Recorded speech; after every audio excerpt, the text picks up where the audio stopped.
Is there just too much noise coming from the Trump administration for equity markets to handle?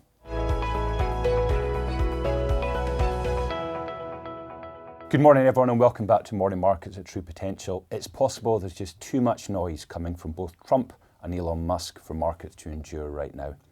Recall that the proposed reform from both is to increase federal revenue through tariffs and reduce spending by doing public spending cuts. It's the latter that Elon Musk is focused on with his Doge regime.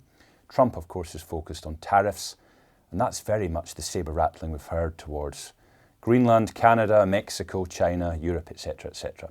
But the primary focus for US voters and why they voted for Donald Trump was their top three concerns were prices and inflation, immigration, and job opportunities. Nothing to do with foreign policy, which came 14th on the list of priorities.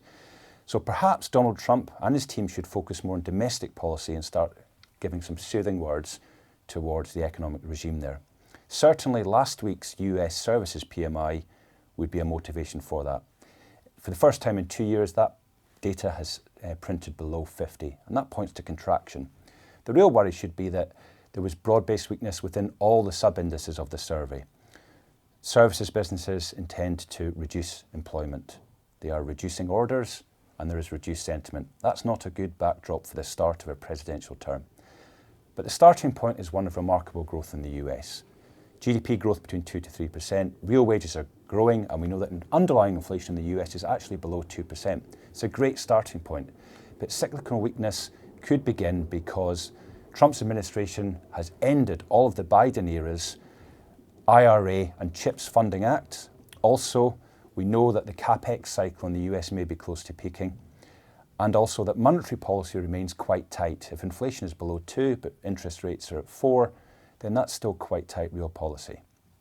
All it takes is for cyclical weakness to feed into a more prolonged slowdown. And this noise from Trump and Elon Musk may just be the beginning of that. All Donald Trump really needs to do is to step back and give some kinder words towards his domestic economy. It's unlikely they can make the savings desired in the public sector. There's just too much money pledged towards welfare for retirees, and the US doesn't spend that much on healthcare anyway, and it's unlikely to slash its defence budget. So Elon Musk's ventures are unlikely to be that fruitful within the public sector, and he probably should go back to the private sector fairly soon. We know that Donald Trump's strength is domestic policy. If that's where his strengths are, then perhaps that's where he should focus. And all it would take is a few kind words towards markets, and we're likely to see equities back near all-time highs again. That's all for today, but please join us tomorrow where we'll focus in on Europe. Thank you. This video is not a recommendation or personal financial advice. With investing, your capital is at risk.